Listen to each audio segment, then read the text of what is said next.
Friends, welcome to Bhumika kitchen. ನಾನು ನಿಮ್ಮ ಭೂಮಿಕಾ ಸುದರ್ಶನ್. ಇವತ್ತು ಸ್ಪೆಷಲ್ ಆಗಿರೋಂಥ ಹಳಸಿನಣ್ಣನ ರಸಾಯನ ಮಾಡೋದು ಹೇಗೆ ಅಂತ ತೋರಿಸ್ತಾ ಇದ್ದೀನಿ. ಈ ರಸಾಯನದ ಸ್ಪೆಷಲ್ ಏನು ಗೊತ್ತಾ? ಕಳೆದ ವಾರ ಸುದರ್ಶನ್ನು ಮೈಸೂರಿಗೆ ಹೋಗಿದ್ರು. ಅಲ್ಲಿ ಹಳ್ಳಿಹಟ್ಟಿ ಅನ್ನೋ ಒಂದು ಹೋಟೆಲಲ್ಲಿ ಈ ಹಳಸಿನಣ್ಣನ ರಸಾಯನ ತಿಂದಿದ್ರಂತೆ. ಅದನ್ನು ನೋಡ್ಬಿಟ್ಟು ಅವ್ರಿಗಂತೂ ತಿಂದ್ಬಿಟ್ಟು ತುಂಬಾ ಖುಷಿಯಾಗಿತ್ತು, ತುಂಬಾ ರುಚಿಯಾಗಿದೆ ಅಂತ ಬಂದು ನನ್ನ ಹತ್ರ ಹೇಳಿದ್ರು. ಜೊತೆಗೆ ಅದನ್ನು ಮಾಡೋದು ಹೇಗೆ ಅಂತ ಅವ್ರ ಹತ್ರ ಕೇಳ್ಕೊಂಡು ಬಂದಿದ್ರು. ಅದನ್ನು ನನಗೆ ಹೇಳ್ಕೊಟ್ರು.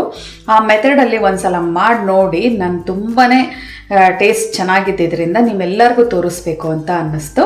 ಅದಕ್ಕೋಸ್ಕರ ಇವತ್ತು ಮಾಡೋದು ಹೇಗೆ ಅಂತ ನಿಮಗೆ ತೋರಿಸ್ತಾ ಇದ್ದೀನಿ.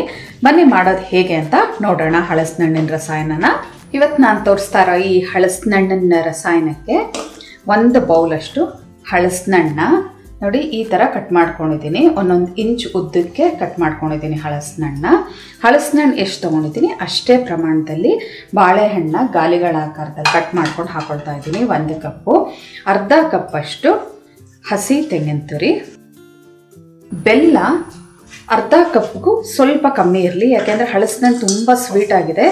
ಬೇಕಿದ್ರೆ ನೋಡ್ಬಿಟ್ಟು ಆಮೇಲೆ ಹಾಕೊಂಡು ಸರಿ ಮಾಡ್ಕೋಬೋದು. ದ್ರಾಕ್ಷಿ 1.5 ಟೇಬಲ್ ಸ್ಪೂನ್, ಗೋಡಂಬಿ 1.5 ಟೇಬಲ್ ಸ್ಪೂನ್, ಏಲಕ್ಕಿ ಒಂದು ಅರ್ಧ ಟೀ ಸ್ಪೂನ್ ಅಷ್ಟು, ಅಂದರೆ 4 ಏಲಕ್ಕಿನ ನೈಸಕ್ಕೆ ಕುಟ್ಟಿ ಪುಡಿ ಮಾಡ್ಕೊಂಡಿದ್ದೀನಿ. ತುಪ್ಪ 2 ಟೇಬಲ್ ಸ್ಪೂನ್. ನೀವು ಬೇಕಾದರೆ ಸ್ಪ್ಯಾಚುಲಾದಲ್ಲಾದರೂ ಮಿಕ್ಸ್ ಮಾಡ್ಕೊಳ್ಳಿ. ನನಗೆ ಕೈಯಲ್ಲೇ ಮಿಕ್ಸ್ ಮಾಡೋದು ತುಂಬ ಅನುಕೂಲ, ಅದಕ್ಕೋಸ್ಕರ ಈ ಥರ ಚೆನ್ನಾಗಿ ಕೈಯಲ್ಲಿ ಮಿಕ್ಸ್ ಮಾಡ್ಕೊಳ್ತಾ ಇದ್ದೀನಿ. ಈ ಥರ ಮಿಕ್ಸ್ ಮಾಡೋದ್ರಿಂದ ಆ ರಸಾಯನಕ್ಕೆ ಒಂದು ಒಳ್ಳೆ ಟೆಕ್ಸ್ಚರ್ ಬರುತ್ತೆ. ಬಾಳೆಹಣ್ಣು ಮತ್ತು ಹಳಸಿನಣ್ಣಂದು ರಸ ಎಲ್ಲ ಬಿಟ್ಟು ಈ ಬೆಲ್ಲ ಒಂಥರ ಕರಗುತ್ತೆ. ಆವಾಗ ಇದ್ರ ರುಚಿ ಇನ್ನಷ್ಟು ಹೆಚ್ಚುತ್ತೆ.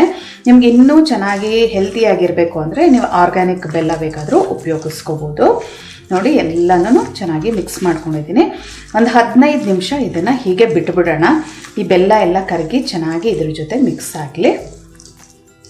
ನೋಡಿ ಹಿಂಗೆಲ್ಲ ಫ್ಲ್ಯಾಟ್ ಮಾಡ್ಕೊಂಡು ಬಿಟ್ಬಿಡ್ತೀನಿ. ಒಂದು 15-20 ನಿಮಿಷನೇ ಬಿಟ್ಟಿದ್ದೀನಿ. ನೋಡಿ ಎಷ್ಟು ರಸವಾಗಿದೆ. ಸರ್ವ್ ಮಾಡೋದಕ್ಕೆ ಈ ಹಳಸಿನಣ್ಣಿನ ರಸಾಯನ ರೆಡಿ ಇದೆ. ಇನ್ನೊಂದ್ಸಲ ಈ ಥರ ಮಿಕ್ಸ್ ಮಾಡಿಕೊಂಡು ಇವಾಗ ಸರ್ವ್ ಮಾಡೋಣ. ನೋಡಿದ್ರಲ್ಲ ಹಳಸಿನಣ್ಣು ರಸಾಯನ ಮಾಡೋದು ಹೇಗೆ ಅಂತ ಅಂದ್ಬಿಟ್ಟು.